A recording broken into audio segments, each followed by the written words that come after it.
জান, আজকে না তোমাকে আমি অনেকদিন পরে কাছে পেয়েছি। তোমাকে আমি আজকে আমার মনের মতো করে আদর করবো। আর আজকে আমিও তোমাকে আর ছাড়ছি না। হ্যাঁ জান, ঠিকই বলছো। আজকে না আমার বাসায় কেউ নেই, চলো না আমরা রোম্যান্স করি। চলো।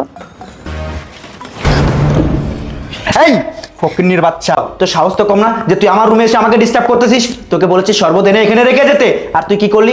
আমাদের এত সুন্দর একটা মুহূর্ত নষ্ট করে দিলি।